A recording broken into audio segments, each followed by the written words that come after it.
찬미예수님, 너무나도 느긋한 성경 신명기 들어가 봅시다. 자, 이 모세오경의 마지막 권이죠. 토라라고 한다고 하죠. 신명기입니다. 하나님께서 명하신 바를 기록해 놓은 것이겠죠. 모세가 백성에게 율법을 주는, 그래서 이 안에 그 10계명도 포함되어 있습니다. 4장에서부터인가? 갑자기 다운됐다. 자, 하느님의 법, 우상 숭배, 등등등 여러가지 5장에서 본격적으로 10계명이 나오네요. 천천히 한번 살펴보도록 하겠습니다. 모세가 설교한 곳과 때, 이것은 모세가 요르단 건너편 아라바에 있는 광야에서 온 이스라엘에게 한 말이다. 아라바는 숲이 아니네요. 숲은 그럼 무슨 나라 이름이겠죠. 숲을 마주보고 파란과 토펠, 라반, 하체롯, 디자합 사이에 있다. 사실 우리 이런 거 읽어봐도 모르잖아요. 그죠? 뭐 숲이 뭔지, 파란이 뭔지, 토펠이 뭔지. 그냥 이스라엘 백성이 지금 제가 봤을 때는 이쪽이고 여러분이 봤을 때는 이렇게 와서 이렇게 들어갔다고 보시면 됩니다.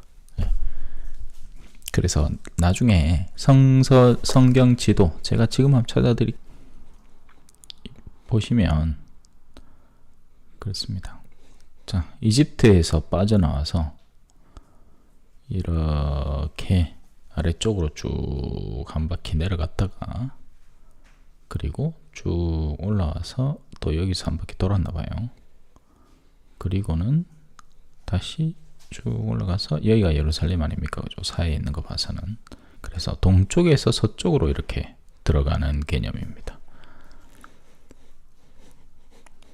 이것만 한 번만 쓱 봐놓으면 아, 그쪽 방향으로 갔겠구나 하고 이해를 하게 되죠.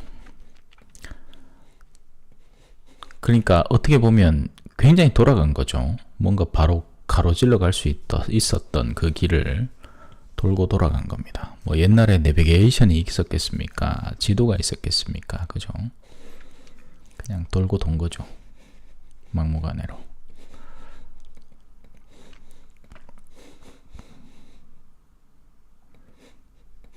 한 번만 쓱 봐놓으면 됩니다. 요 근래 휴가 했잖아요. 물론 휴가가 아니었습니다. 중간에 뭐 여러 가지 일들이 있어가지고 그 서울에도 특강 다녀왔죠.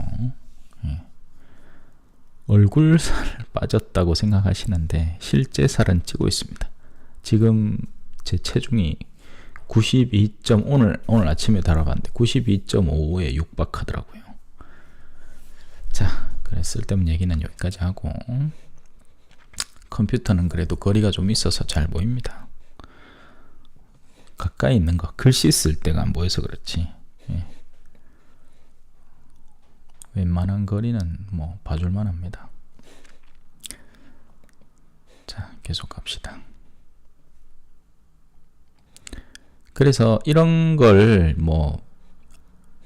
모르는 게 정상입니다. 저도 모르니까요. 그리고 모르는 신부님들이 태반일 거고, 이걸 안다고 해서 뭐 크게 달라지는 건 없고, 다만 이제 이스라엘이 어떤 지역을 거쳐서 갔나 이런 것들을 이제 성서학자들이 연구를 해서 우리에게 결과물을 내놓겠죠. 호렙에서 세이르 산을 길을 따라 카데스 바르네아에 이르기까지는 열하루가 걸렸다. 40년째 되던 해 11째 달 초하루 날, 그러니까 어마어마한 시간이 걸렸다는 것만. 그러면서 이제 이게 우리도 왜 헛발질을 많이 하지 않습니까? 인생길에서 말이에요. 우리의 실질적인 삶의 여정에서 우리가 고든 길만 가지는 않죠. 뭐 태어나자마자 세례받고 뭐 바로 투철한 신앙생활에 몸담고 뭐 이런 게 아니잖아요. 우리도 엇나간 길 많이 걷고 엉뚱한 곳에 많이 다니다가 뒤늦게 신앙으로 돌아오기도 하고 그 시간이 몇십 년 걸리기도 하고 뭐 그걸 형상화해 놓은 거죠. 좌충우돌했다. 수많은 시간 동안을. 그래요. 그래서 우리도 뭐 실망하지 말고 이스라엘 백성도 그랬으니까 예수님의 제자들도 그 예수님을 만난 자리에서도 더러는 의심하였다 하니까. 자, 모세는 주님께서 이스라엘 자손들을 두고 자기에게 명령하신 그대로 그들에게 일렀다. 모세는 항상 이걸 하죠. 주님께서 명령하신 그대로 그들에게 알리는 것이 이 영적 지도자의 길입니다. 영적 지도자만이 아니고 사실 모든 지도자들이 그렇게 해야죠. 그러니까 내 뜻을 섞지 말고 원래 이루어져야 하는 이 바람직한 뜻을 존중을 해서 해야죠. 국가를 다스리는데 대통령이 원래 국가를 다스려야 하는 정도의 길을 따라서 다스려야 어진 임금이 되는 거고 좋은 이 지도자가 되는 거잖아요. 근데 지금은 그렇지 않은 사람들이 너무 많죠. 자기들의 그런 개인적인 야욕으로 다른 나라를 정복하고 지배하고 파괴하려는 움직임이 또 슬며시 고개를 들고 있습니다. 지금 뭐 세계 3차 대전을 눈앞에 두고 있다느니 어쩌느니 그런 말들을 하고 있죠. 참 불안한 정세입니다. 그래서 이 모든 것들의 궁극적인 해결책이 따로 있지는 않겠죠. 뭐 제가 봤을 때는 인류는 이렇게 계속되어 온 거예요. 찢고 뽑고 싸우고 여러 가지 이 곁다리 짚는 일들이 많고 어디에 빠졌다가 돌아왔다가 뭐 그러면서 좌충우돌하면서 지내는 가운데 우리 신앙인들이 깨어 있어야 하는 거죠. 그리고 우리 신앙인들이 더 적극적으로 능동적으로 깨어 있는 만큼 주변에 영향력도 더 미칠 것이고 사실 많은 것들이 마음의 문제, 영혼의 문제라고 저는 생각합니다. 이 모든 것들의 궁극적인 해결책은 정답은 없지만 어떤 것이 진정한 바람직한 해결책이 될 것인가, 그건 특정한 어떤 정치 사상을 내세우는 것도 아니고 어떤 뭐 획기적인 경제 발전안을 마련하는 것도 아니고 인간의 가장 내면에 존재하는 죄의 씨앗들을 잘 다스리고 정돈해 나가는 게 바람직하지 않나. 그러니까 사람이 뭔가를 욕구할 때 욕구하는 그걸 다 준다고 해서 그게 채워진다기보다 네가 정말 그걸 욕구를 하는 게 바람직한지에 대한 내면의 다스림이 우선되어야 원하는 만큼, 필요한 만큼을 욕구할 수 있게 되는 안정된 내면을 갖게 되는 거죠. 그게 정말 해결책이 아니겠습니까? 안 그러고 사람이 욕구하는 대로 그걸 다 줄 수가 없는 노릇이고 바로 그것 때문에 싸우고 있는 거잖아요. 지금 수많은 나라들과 사람들이. 그러니 이스라엘 백성도 그래 40년을 돌아다니고 나서도 정신 못 차리고 있는데 우리의 여정 자체를 상징적으로 드러내는 거죠. 좌충우돌하면서 지내는 겁니다. 그 가운데 깨닫는 누가 있어 주님을 찾는지 보고자 하시도다, 이런 말씀이 성경에 있잖아요. 자, 그래서 지도자는 원래 그래야 됩니다. 주님께서 이스라엘 자손들을 두고 자기에게 명령하신 그대로 그들에게 일렀다. 그가 헤스본에 사는 아모리족의 임금 시온을 쳐부수고 아스타롯과 에드레이에 사는 바산 임금 옥을 쳐부순 다음이었다. 모세는 요르단 건너편 모압 땅에서 이 율법을 설명하기 시작하였다. 자, 그래서 신명기는 어떻게 보면 모세의 율법 해설서 같은 책인 거죠. 근데 이제 그 뒤에 이 뉘앙스가 대충 이렇습니다. 너희 이렇게 하라고 했는데 이렇게 안 했다, 이거예요. 왜? 그러니까 시키는 대로 안 하노, 이 말입니다. 간단하게 얘기하면 뉘앙스가. 한번 들어봅시다. 호렙을 떠나라는 명령을 받다. 자, 주 우리 하느님께서는 호렙에서 우리에게 이르셨다. 너희는 이 산에서 오랫동안 머물렀다. 이제 발길을 돌려 떠나라. 하느님은 항상 우리에게 지침을 주시고 우리는 백성들은 그 지침을, 하느님의 뜻을 최대한 존중을 해서 따라야 하죠. 사실 우리 신앙의 근간에는 이런 것이 깔려 있습니다. 우리가 우리 나름대로 똑똑하다고 착각을 하지만 하느님께서 당신의 섭리 안에서 이루시는 일이 훨씬 더 똑똑하다. 우리에게 어리석음처럼 보이는 하느님의 어리석음이 우리의 지혜보다도 월등히 지혜로운 일이 되는 거다. 왜? 그렇잖아요. 우리는 속전속결하고 싶고 빨리 결론을 맺고 싶고 막 그런 애가 타는 마음이 우리 내면에 있지만 하나님은 왠지 느긋해 보이고 그죠? 세상에 악이 막 승리하고 있는데도 냅둬라. 저것들이 저래봤자 영원히까지는 못 간다. 뭐 이런 느낌으로 가는 거니까 우리가 봐서는 답답하죠. 깝깝하고 왜 이렇게 하나 싶고 우리는 이성적이고 합리적이라고 생각을 하는데 사실 따지고 보면 우리가 그렇게 이성적이거나 합리적이지도 않습니다. 그냥 속상해하는 거죠. 속상해하면서 내가 바라보는 관점 속에서 이 좁은 시야 속에서 우리가 진짜 좁은 시야를 갖고 있다는 건 외국에 여행도 안 돼요. 왜? 여행은 디자인된 외국의 장소들을 구경하고 오는 겁니다. 그러니까 마치 그 트루먼 쇼 같은 느낌인 거죠. 여행은 그 패키지 여행이나 이런 곳은 우리에게 보여주기 위해 디자인된 곳을 갔다 오는 거예요. 진짜 시야를 넓히려면 어딘가에 던져져 봐야 됩니다. 저처럼 선교지에 던져져 봐야 돼요. 그러면 비로소 이렇게 살아가는 환경도 존재를 하는구나 하는 것을 눈을 뜨게 되는 거죠. 우리가 한국 사람들이 얼마나 우물한 개구리인지 우리는 우리 스스로가 그 안에 갇혀있기 때문에 모르는 경우가 많습니다. 자기 우물만 쳐다보는데 뭐가 보이겠어요, 그죠? 우리는 지금 한국 땅에서 일어나는 일들만 걱정하고 또 한국의 미디어들이 우리에게 비춰주는 뉴스만 쳐다보니까 모르는 거죠. 우리는 안다고 생각하겠지만 그 모든 것들이 어떻게 보면 약간은 디자인된 내용들을, 특히나 유튜브 시대에는 그 디자인, 이 요리가 더 쉽죠. 알고리즘이라는 걸 통해서 우리가 선호하는 것을 더 잘 보여줌으로써 오히려 우리의 시야가 더 닫혀버리는 겁니다. 못 보는 거예요. 다른 것들을 볼 의도도 없고 보고 싶어 하지도 않고. 예를 들어서 요리하는 자매가 자기가 요리에 관심이 많잖아요. 그럼 요리하는 것들만 영상이 막 엄청 나오는 거예요. 이 자매가 갑자기 뜬금없이 내가 클래식 음악에 관심이 있어서 저쪽을 내가 한번 파보겠다, 이렇게 하고 작정하고 달려들지 않는 이상은 그 근처에 다가갈 일이 전혀 없단 말입니다. 이 현대 세상은 오히려 더 사람들에게 이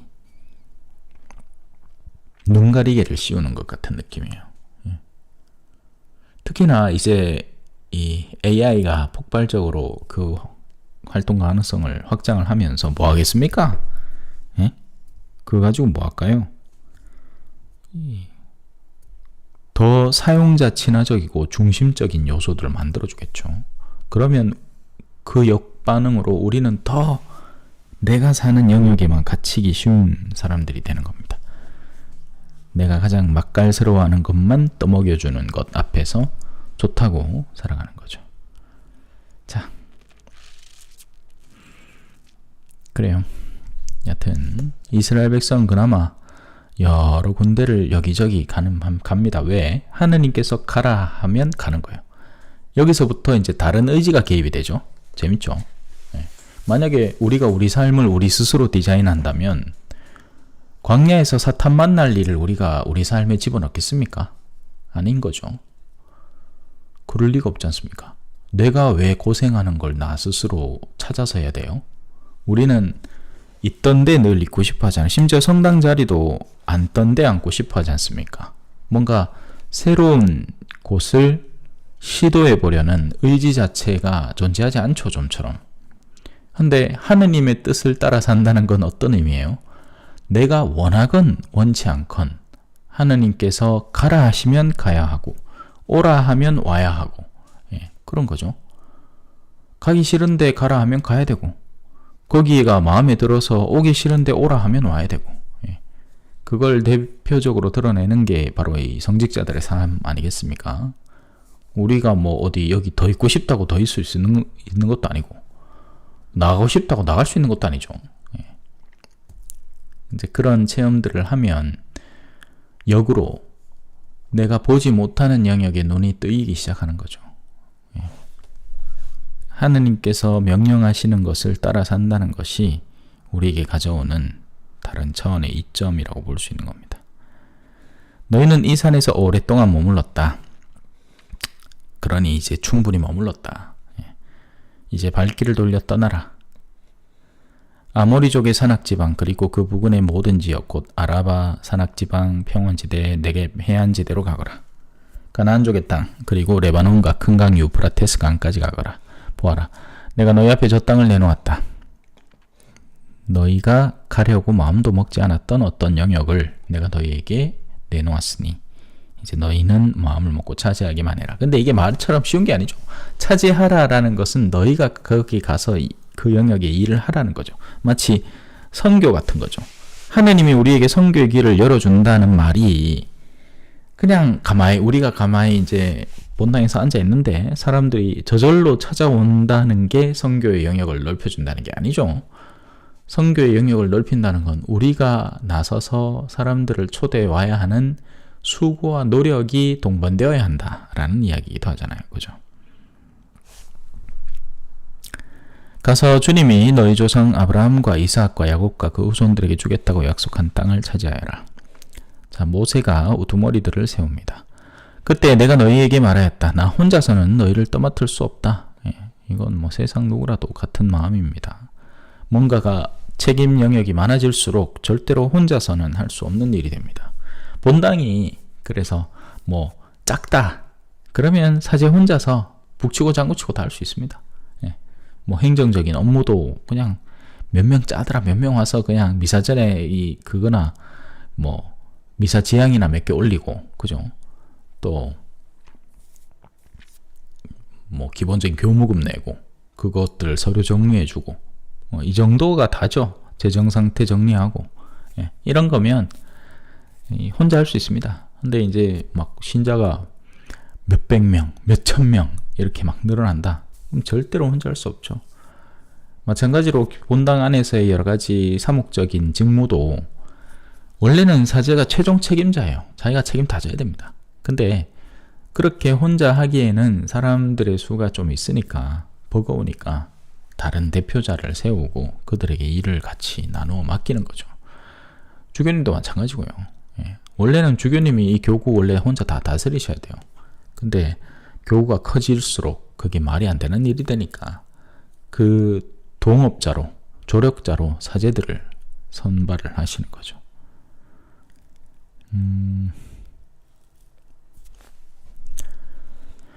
주 너희 하느님께서 너희를 불어나게 하셔서 너희가 오늘 하늘의 별처럼 많아진 것이다. 아브라함에게 이렇게 약속하셨죠. 근데 아직 하늘의 별 되려면 멀었습니다. 그죠? 예. 지금 시대쯤 물론 하늘의 별이 얼마나 많으냐라는 과학적인 질문을 하지는 맙시다. 그냥 어마어마하게 많은 수.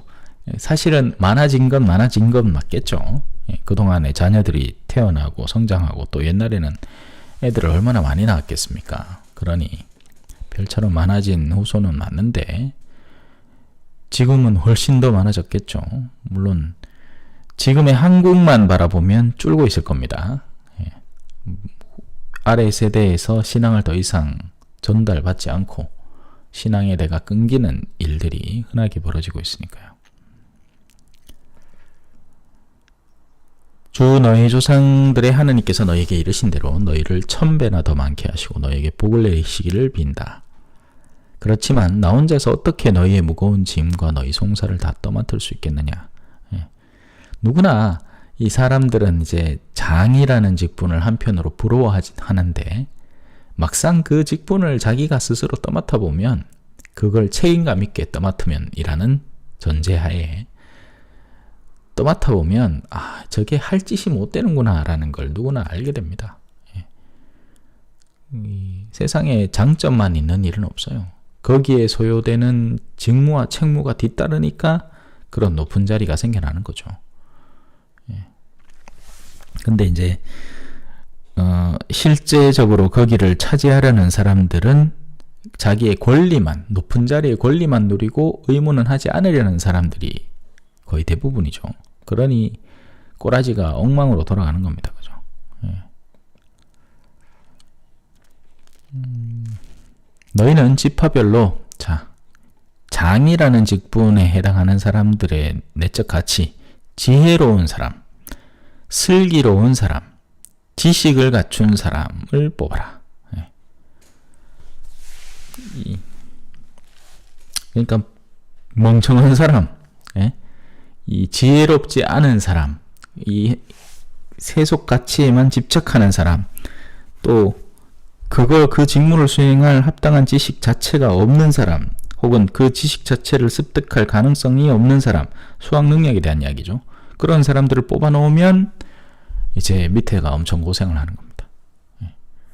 그러니까 원래는 그들은 지도자로서 적합치 않은 사람들인 거죠. 이 지혜로움과 슬기로움을 억지로 구분을 하자면, 지혜라는 건 그러니까 영혼에 가닿는 시선을 가진 사람을 의미합니다. 슬기로움이라는 건 우리가 통상적으로 얘기하는 이제 두뇌 회전이 빠른 사람을 의미하는 거고요. 하여튼 그런 가치들이 필요합니다. 그러면 내가 그들을 너희의 우두머리로 세우겠다. 자, 여기에 또 다른 가치가 하나 덧붙여지죠. 모세의 인정을 받는 사람이어야 하는 겁니다. 그냥 자기들끼리 똑똑해서 선발되는 게 아니라 최종적으로는 교회가 그들을 받아들일 때 그게 완수되는 거죠. 이게 교회 직분의 미묘한 차이점이 되어버리는 겁니다.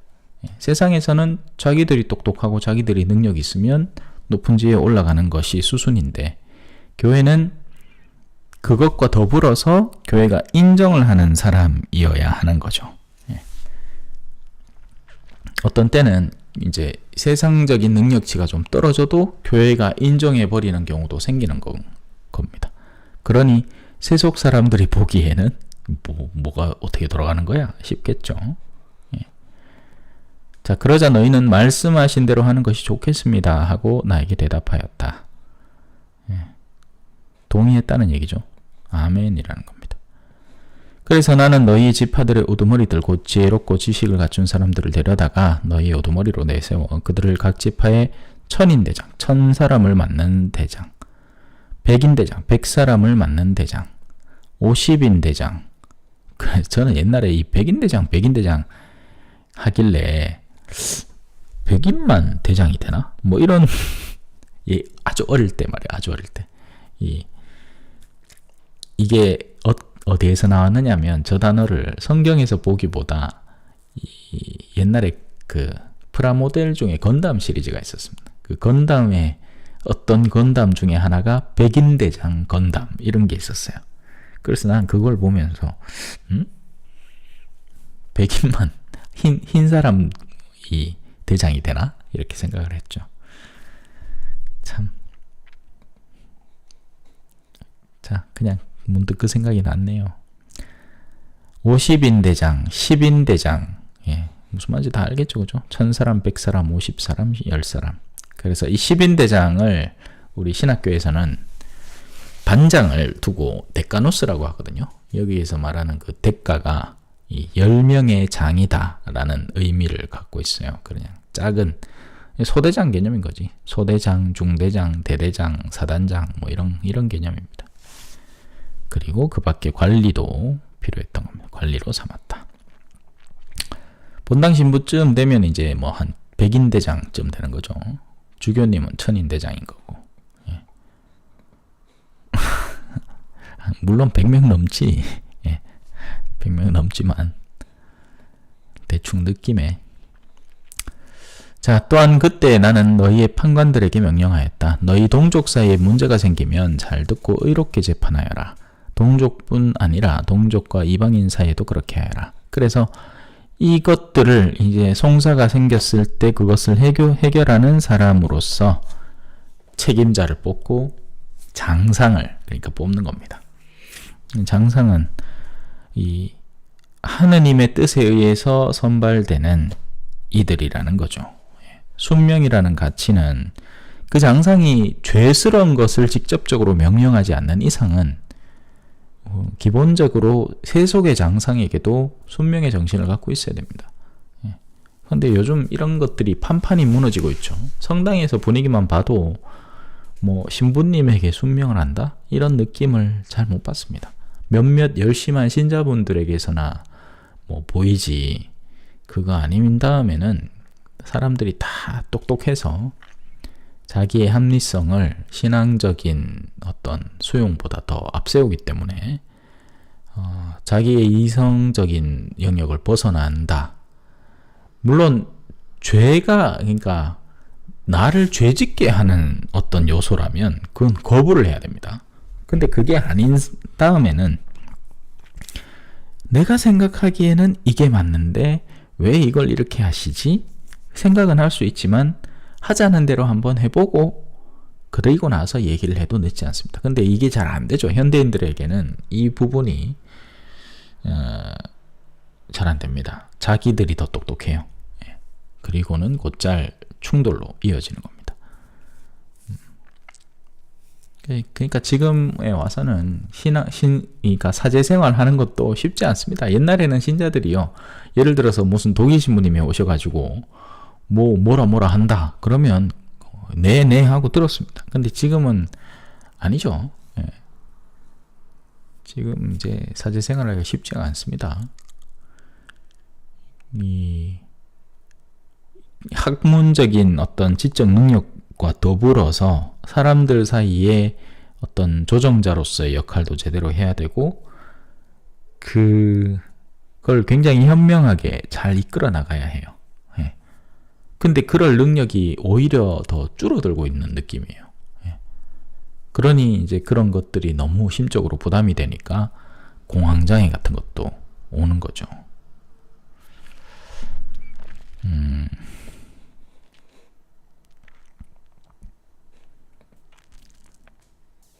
너희는 재판할 때 한쪽을 편들어서는 이건 기본 중에 기본인 겁니다. 사실.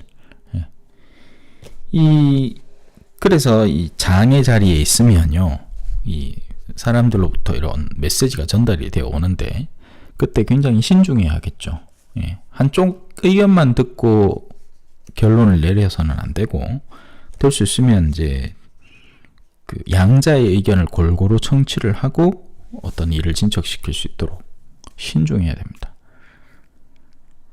참 이게 쉽지 않습니다. 쉽지 않아요. 낮은 자의 말이나 높은 자의 말이나 똑같이 들어주어라. 이거 더 쉽지 않겠죠.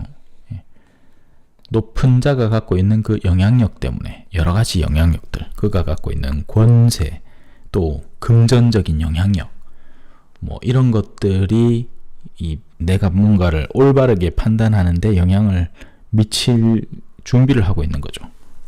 거기에 그래서 영향받지 않고 뭔가를 하기 위해서는 독립적으로 지낼 줄을 알아야 하는 겁니다. 그러니까 뭔가에 의존해 있으면 안 되는 거죠.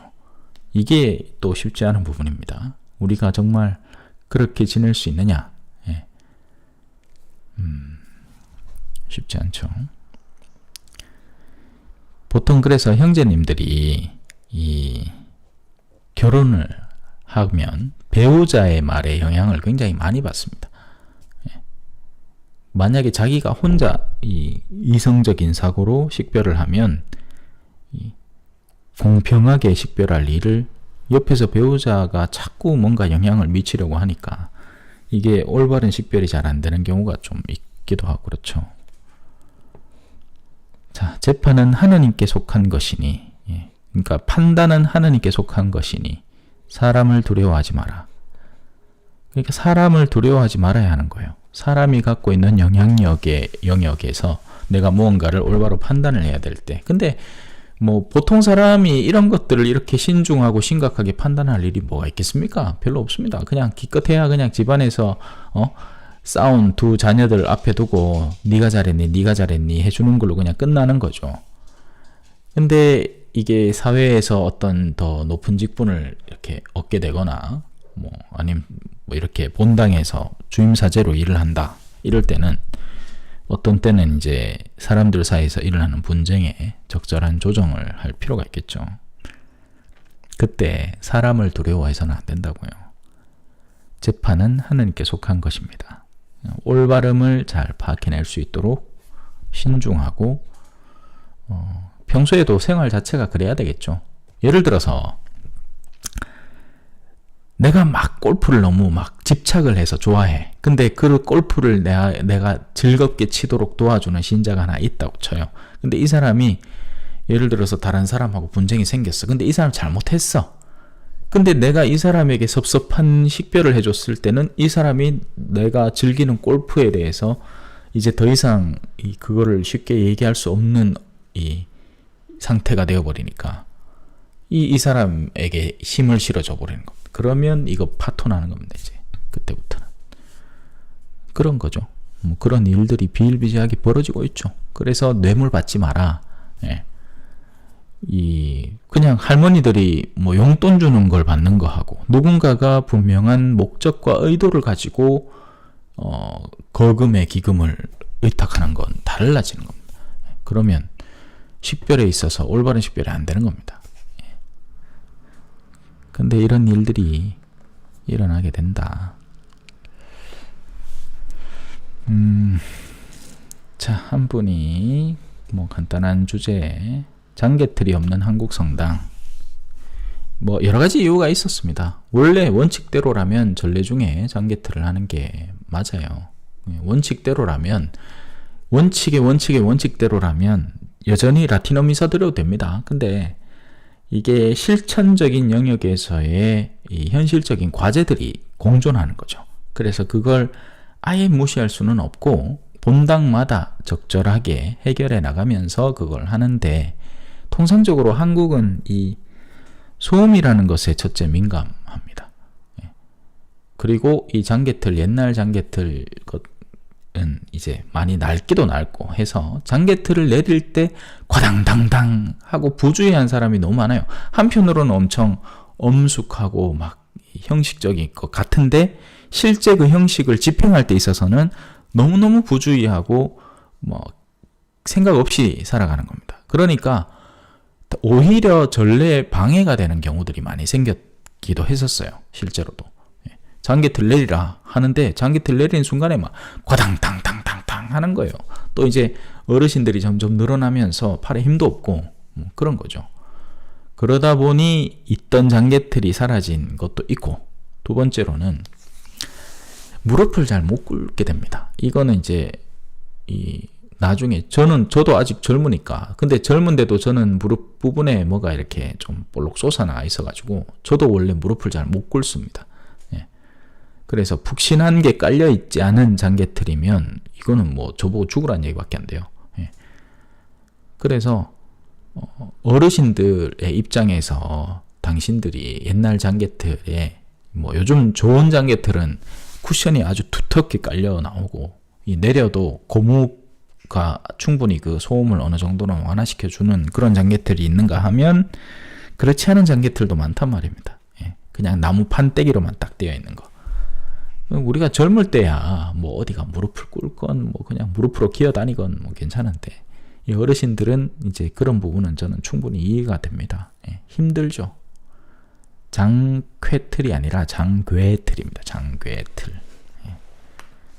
장괴. 무릎 꿇는 틀을 말합니다. 그래요. 그래서 이 각 본당마다 본당 신부님들이 그냥 자기가 그냥 개인적인 선호도로 뭘 결정을 해서 그냥 없애버려 이렇게 한 게 아니라 본당 신자들이 사목회의 안에서 충분히 회의를 하고 이걸 어떤 것이 더 신자들에게 영적으로 유익할 것인가를 함께 생각을 해봤을 거예요. 그래요. 그래서 아직도 쓰는 본당이 있으면 그 본당은 그나마 다행인 거고 없어진다고 해서 너무 섭섭하게 생각하실 필요는 없을 것 같습니다. 네. 미사뽀는 우리나라에 어떻게 보면 독특한 이 흐름이죠. 왜냐하면 그게 우리는 또 왜 나름의 또 보여주기식 문화가 어느 정도는 작동을 하고 있기 때문에, 외국에는 그런 게 크게 작동을 안 하기 때문에, 예. 그리고 우리 이제 세례받는 여성분에게 흔히 할 수 있는 이 좋은 선물 중에 하나이기도 하고, 그래서 미사포는 긍정적으로 쓰면 좋은 거예요. 예. 하느님 앞에 나를 겸허하게 처신하는 것이기도 하고, 나를 삼가는 마음의 태도를 갖는 것이기도 하고, 또 미사포를 쓰고 나면 아무래도 행동가짐이 조심스러워지죠. 그렇기 때문에 그런 여러 가지 의미로 좋은데, 뭐 그걸 안 쓴다고 해서 영향받지 않으셨으면 좋겠습니다. 예. 그래요. 그래서 미사포는 좋게 쓰자. 장계틀도 사실 마찬가지입니다. 좋게 쓰면 아름답고 좋은 문화다. 하느님께 드릴 수 있는 합당한 경배의 이 외적 행위가 충분히 된다. 그런데 실질적인 면에서 여러 가지 어려움이 있다. 다행히 미사포는 누구한테 피해 주지는 않죠. 예. 그나마 다행이죠. 그래서 이제 미사포는 본인의 선택에 따라 달린 거고. 자, 그렇습니다. 다시 돌아와서, 사람을 두려워하지 마라. 너희가 기본적으로 식별을 해라. 그리고 너희가 감당하기 힘든 송사는 나에게 가져오너라. 내가 그것을 들어주겠다. 이게 한편으로 안심되는 부분이기도 하죠.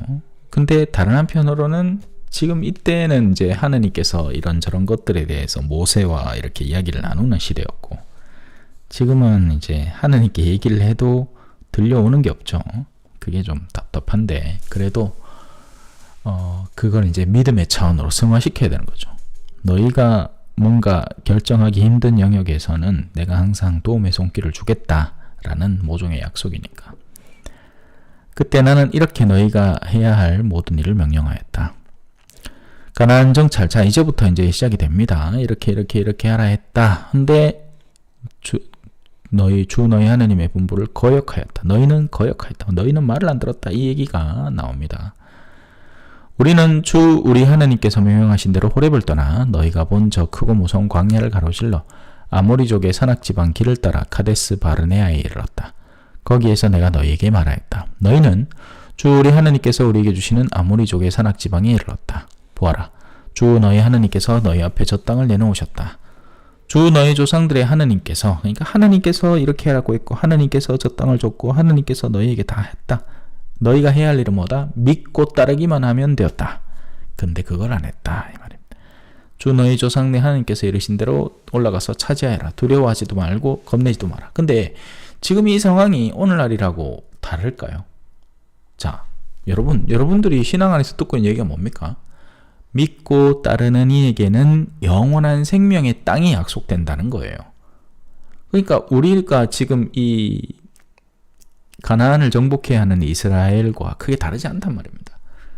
우리도 하느님께서 우리에게 명령하신 바를 믿고 따르면서 그리로 나아가야 하는 거죠. 자, 그러나 너희는 모두 나에게 와서 가까이 와서 말하였다. 우리보다 앞서 사람들을 보내 저 땅을 정찰한 다음 우리가 올라가야 할 길과 들어가야 할 성읍들에 관하여 보고하게 합시다. 나는 그 말이 좋게 들려서 각 지파에서 한 사람씩 12사람을 뽑았다. 그들은 발길을 돌려 산악지방으로 올라가서 에스콜 골짜기까지 가며 그 땅을 정탐하였다. 그들은 그 땅에서 난 열매를 따가지고 우리에게 내려와서 주 우리 하느님께서 우리에게 주시는 저 땅은 좋습니다. 하느님께서 좋은 땅이라고 했으니까 좋겠죠. 하고 보고를 합니다. 그러나 여기서부터 문제가 생기죠. 일이 잘 되는 데까지는 잘 됐어. 땅도 좋았어. 근데 결정적으로 사람들이 결심을 하고 실행해야 되는 영역에서 좌절해버리는 겁니다. 이런 일들은 오늘날 우리에게도 일어납니다. 우리가 복음을 전하라는 메시지에 응답을 해서 복음을 전할 의향을 갖기만 하면 열매가 풍성할 텐데 용기를 못 내는 거죠. 심지어 우리 자녀들에게도 복음을 못 전하고 일가 친척들에게도 복음을 못 전하고 우리가 나서서 우리의 복을 가로막고 있는 겁니다. 그렇죠? 너희는 올라가려 하지 않고 오히려 주 너희 하느님의 분부를 거역하였다. 그러면서 세상 돈벌이에는 혈안이 되어서 거기에는 매진을 하면서도 영적인 차원의 열매에 있어서는 의지를 그냥 감춰버리는 겁니다. 그러면서 너희는 천막 안에서 불평하며 말하였다. 뭐 안 되는 건 전부 다 하는 탓이죠. 예. 잘 되는 건 다 지 탓이고, 그죠? 돈 많이 벌고 뭐 자기가 건강하고 뭐 큰 아픔 없고 뭐 이런 건 다 그냥 원래부터 내가 갖고 있던 좋은 거고, 뭔가 이 일이 잘못 틀어지기 시작하면 그때서야 이제 하느님 막 찾습니다, 그죠? 그러면서 또 자기가 욕구한 대로 안 되면 하느님 원망을 막 합니다, 그죠?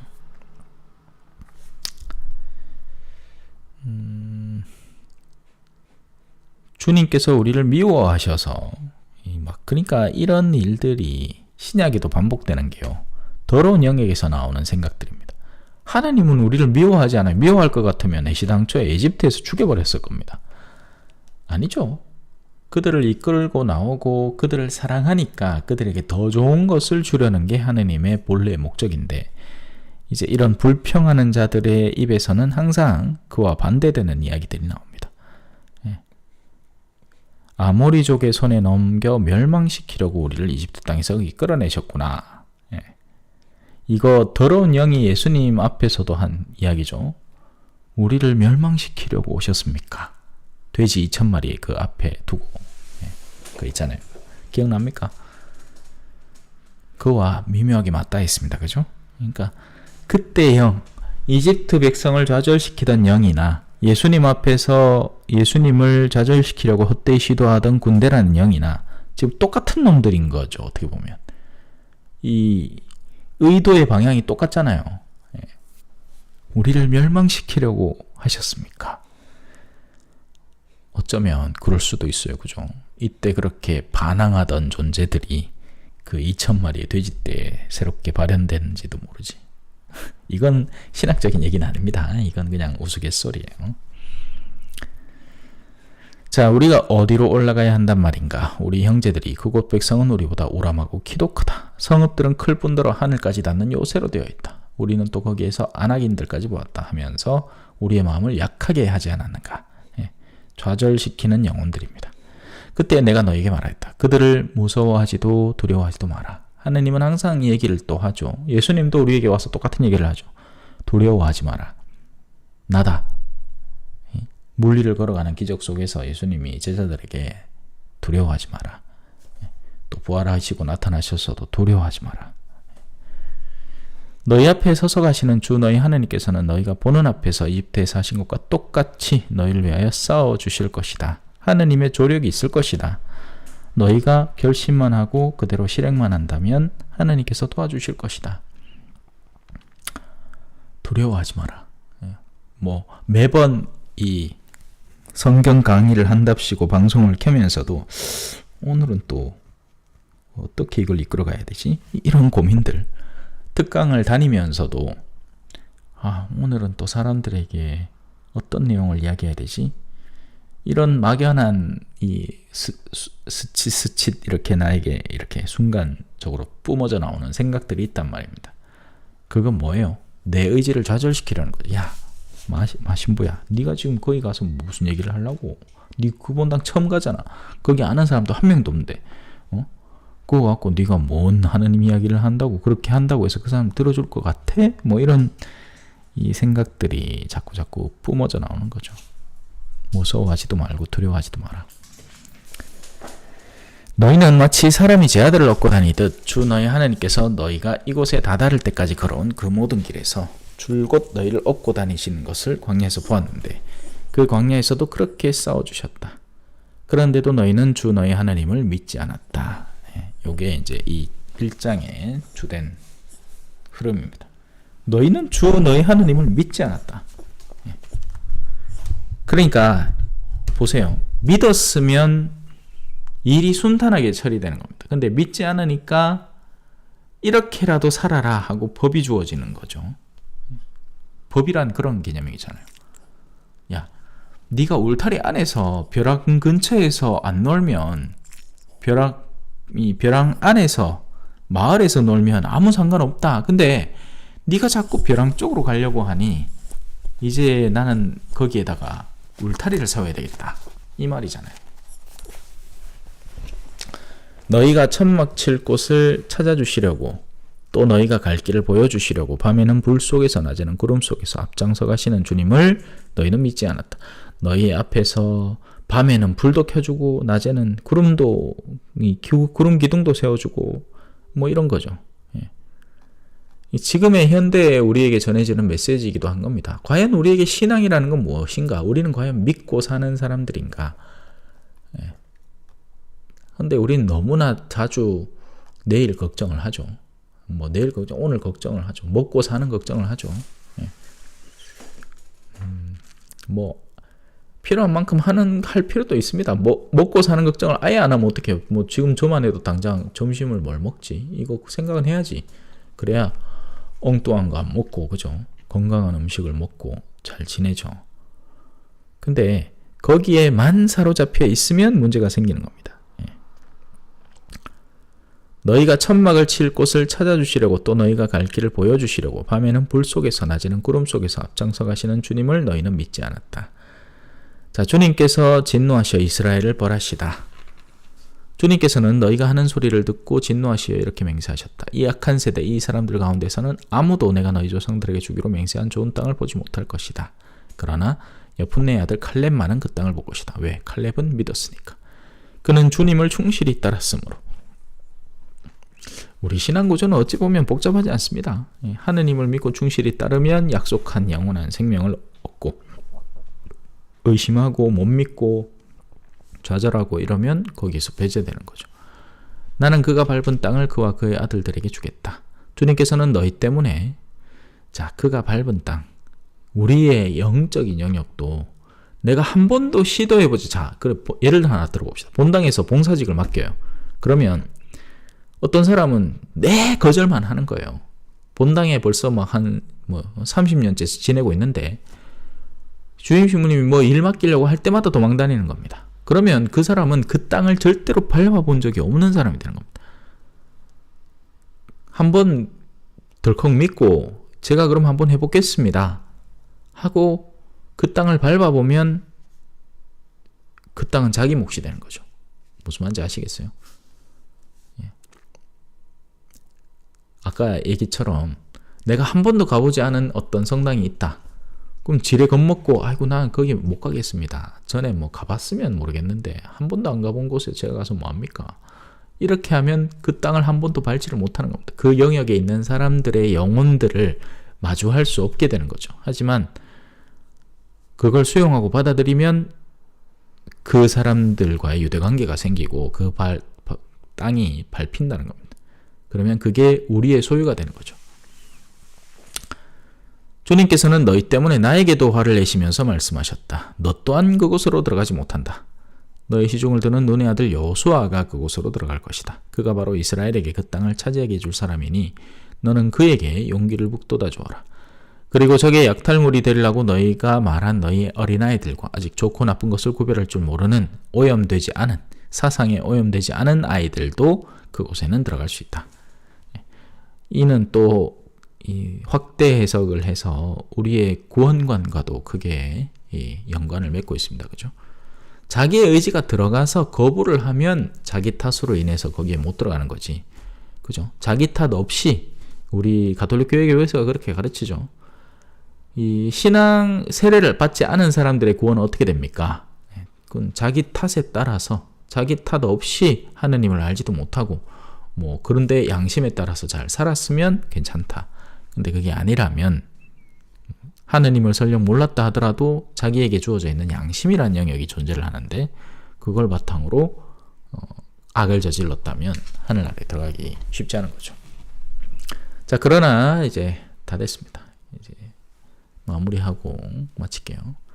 그러나 너희는 발길을 돌려 갈대바닷길을 따라 광야로 떠나라. 그러자 너희는 나에게 말하였다. 우리가 주님께 죄를 지었습니다. 주 우리 하나님께서 우리에게 명령하신 대로 우리가 올라가 싸우겠습니다. 너희는 저마다 무기를 들고 산악지방으로 올라가는 것을 대수롭지 않게 여겼다. 그때 주님께서 나에게 말씀하셨다. 그들에게 말하여라. 내가 너희 가운데 없을 것이니. 자, 이제 광야로 가라 했는데 그제서야 또 싸우겠다고 난리죠. 그래서 하느님이 얘기합니다. 나 너희 중에 없다. 너희는 올라가지도 말고 싸우지도 마라. 그래야 너희가 적 앞에서 패배하지 않을 것이다. 내가 너희에게 이렇게 일렀지만 너희는 또 듣지 않았다. 하라 하는 건 안 하고 하라고 명령한 적 없는 걸 하면서 자기들은 하느님의 명을 따르겠다는 걸로, 그러니까 이 율법적인 상황하고 비슷한 거죠. 사랑을 하라 했는데 사랑은 안 하고 이 사랑과 더불어 해야 하는 것들을 사랑 없이 하면서 일을 더 복잡하게 만든 겁니다. 무슨 말인지 아시겠어요? 이 굉장히 중요한 주제입니다. 자, 미사를 드리잖아요. 미사를 드리는 본래 근본 목적이 뭡니까? 하느님을 사랑하고 이웃을 사랑하니까 미사를 드리죠. 그런데 하느님을 사랑하지도 않고 이웃을 사랑하지도 않는데 미사의 형식적인 것만 채우는 거예요. 그러면 이 질싸움에 나서는 이스라엘 민족하고 같은 거죠. 너희는 주님의 문부를 거역하고 주제넘게 산악지방으로 올라갔다. 예. 왜? 내 그리스도의 몸을 함부로 먹고 마시는 사람은 자신의 심판을 먹고 마시는 사람이다. 주제넘은 행동을 하는 거죠. 나에게 그것을 모실 합당한 믿음의 밑바탕이 존재하지 않는데도 그리로 나아가서 그걸 함부로 집어넣다가 오히려 나의 어둠을 가중시키는 겁니다. 자, 그러자 그 산악지방에 살던 아모리족이 너희에게 마주 나와 벌떼처럼 달려들어 너희를 내몰았다. 그들은 세이르에서 호르마까지 뒤쫓아가며 너희를 쳤다. 너희는 돌아와 주님 앞에서 울었지만 주님께서는 너희의 소리를 듣지 않으시고 너희에게 귀를 기울이지도 않으셨다. 그래서 너희가 그렇게 오랫동안 카데스에 머물렀던 것이다. 그래요. 축복 가득하시고 좋은 하루 되시길 바라겠습니다. 자, 우리 복돌이의 인사를 받으시고, 자, 인사들. 아멘, 아멘, 아멘, 아멘, 아멘, 아멘, 아멘, 아멘. 잘했어, 잘했어.